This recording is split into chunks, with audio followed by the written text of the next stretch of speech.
स्वागत है आपका करियर एकेडमी के यूट्यूब चैनल पर।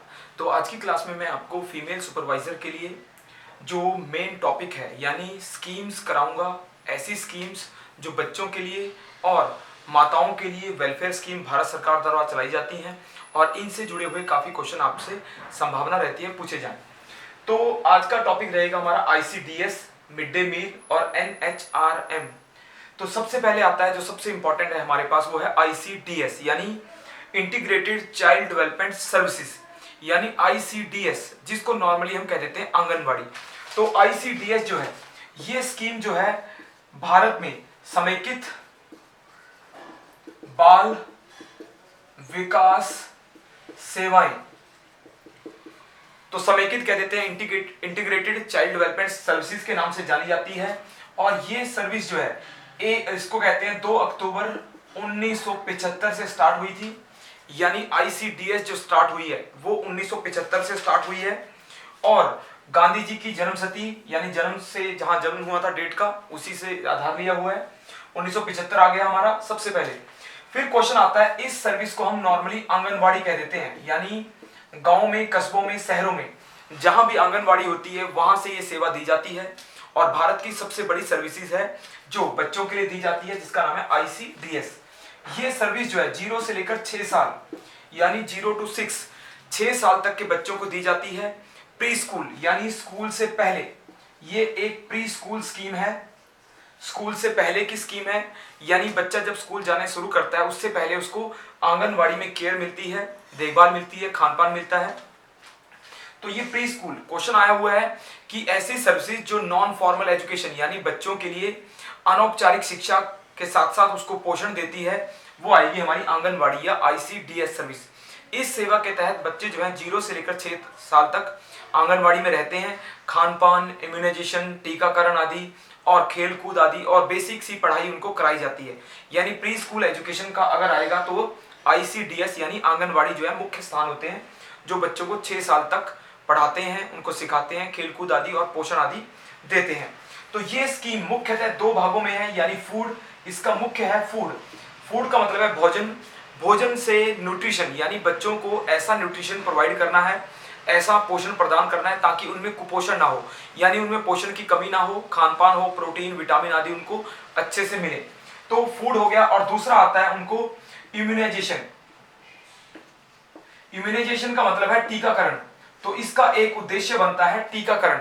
तो ये एक टीकाकरण प्रोवाइड करने की एक स्कीम है। छोटे बच्चों को टीके लगते हैं, वो आंगनवाड़ी में पोलियो ड्रॉप्स पिलाई जाती हैं, वो भी इस सेवा के तहत उनको प्रोवाइड की जाती हैं। इसके अलावा इसमें न्यूट्रिशन आता है, फूड में ही आएगा। हेल्थ चेकअप, बच्चों का हेल्थ चेकअप होता है, स्वास्थ्य देखभाल की जाती है, बच्चों का वेट, उनकी जो बीमारियों से लड़ने की क्षमता आदि, इसमें हेल्थ चेकअप होता है। फिर इसमें जो मुख्य था वो प्री स्कूल एजुकेशन है यानी उनको नॉन फॉर्मल एजुकेशन जो है इससे प्रोवाइड की जाती है। इसके अलावा कुछ रेफरल सर्विसेज होती हैं, जैसे कई बार पोलियो का हो गया या कोई और जनसंख्या काउंटिंग करनी हो गई या कई और प्रकार के काम भी आंगनवाड़ी की जो महिलाएं होती हैं वो कर लेती हैं। तो ICDS हमारे पास सबसे मुख्य आता है। आपकी ड्यूटी जो है आपको पता है फीमेल सुपरवाइजर की है, आपकी मेन सुपरविजन होगी आंगनवाड़ी सुपरविजन।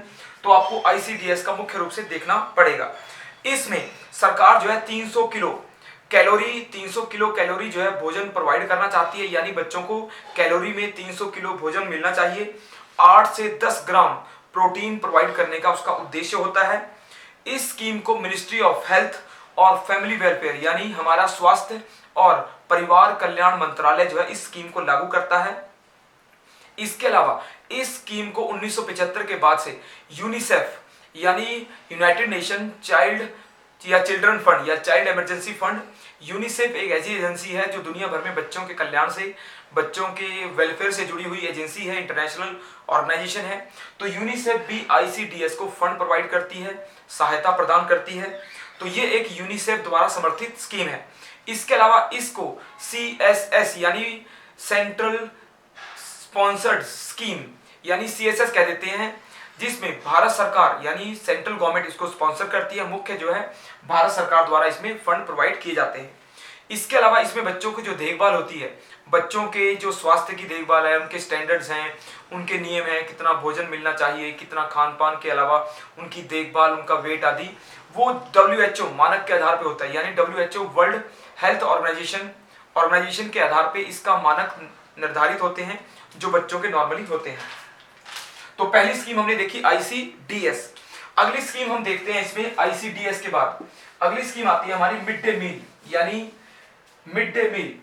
तो आपको पता है कि मिड डे मील एक भारत की एक फेमस स्कीम है, ठीक है जी, जिसको कह देते हैं मध्याह्न भोजन योजना, यानी दोपहर का भोजन प्रोवाइड करने की एक भारत सरकार की स्कीम है जो मिड डे मील के नाम से जानी जाती है।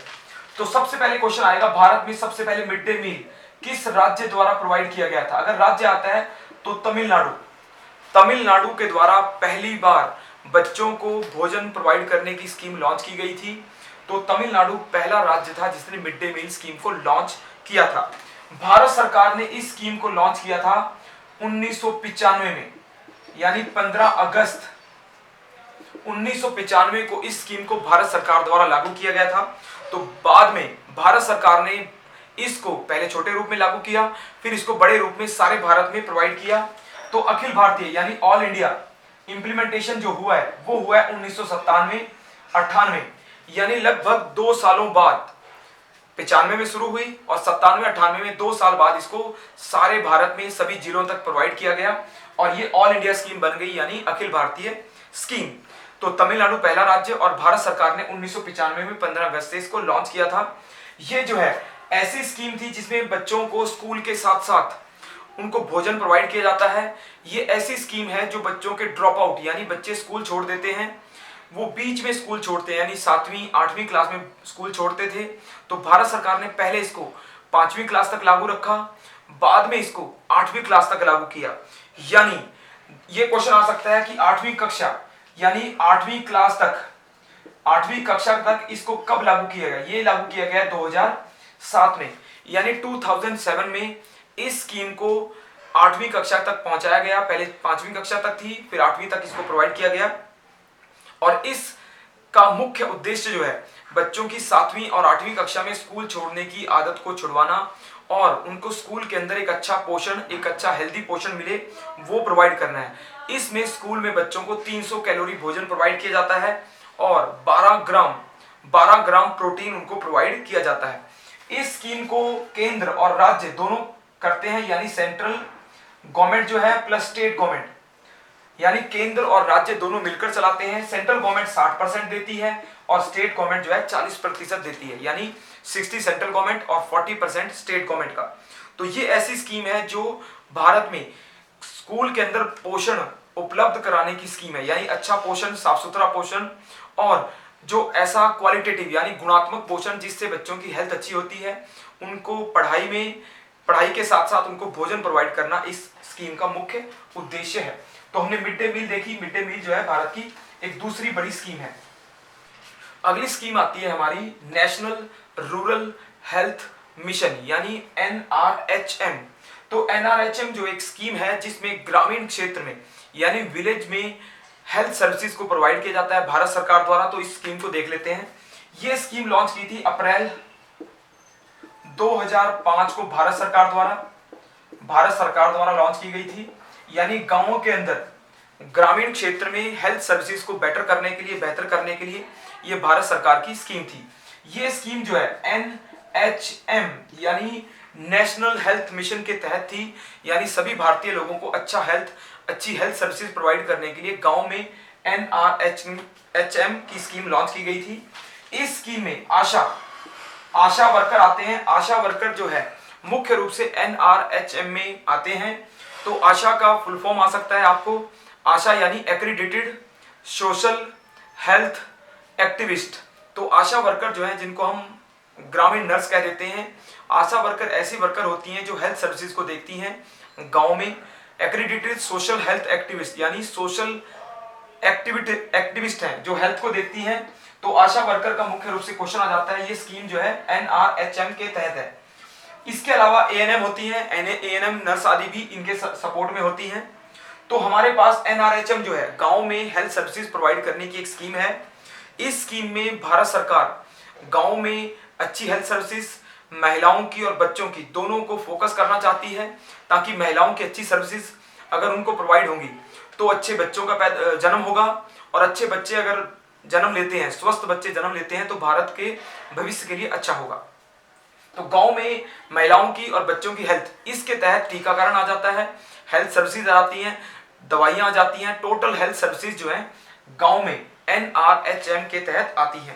इसके अलावा और स्कीम देख लेते हैं, जैसे जननी सुरक्षा योजना यानी जननी सुरक्षा योजना JSY, ये महिलाओं की हेल्थ की, गर्भवती महिलाओं के लिए एक अच्छी स्कीम है जननी सुरक्षा योजना। इसके अलावा national mobile medical unit, national mobile medical unit जो है NMMU, ये जो है तत्काल में दवाइयां, हेल्थ सर्विसेज प्रोवाइड करने की भारत सरकार की सेवा है। नेक्स्ट स्कीम आती है नेशनल एम्बुलेंस सर्विस यानी NAS, इसमें भारत सरकार जो है 30 मिनट के अंदर एम्बुलेंस सर्विस को प्रोवाइड करने का प्रयास करती है। नेक्स्ट आता है JSSK यानी जननी शिशु सुरक्षा कार्यक्रम, जननी शिशु सुरक्षा कार्यक्रम जो है महिलाएं और बच्चों दोनों की हेल्थ को अच्छा रखने का एक कार्यक्रम है। नेक्स्ट आता है राष्ट्रीय बाल स्वास्थ्य कार्यक्रम यानी बच्चों के लिए बाल स्वास्थ्य कार्यक्रम जो है ये 2013 से अलग तरीके से इसमें स्क्रीनिंग जोड़ी गई बच्चों की बीमारियों को देखने के लिए, इसको कहते हैं राष्ट्रीय बाल स्वास्थ्य कार्यक्रम।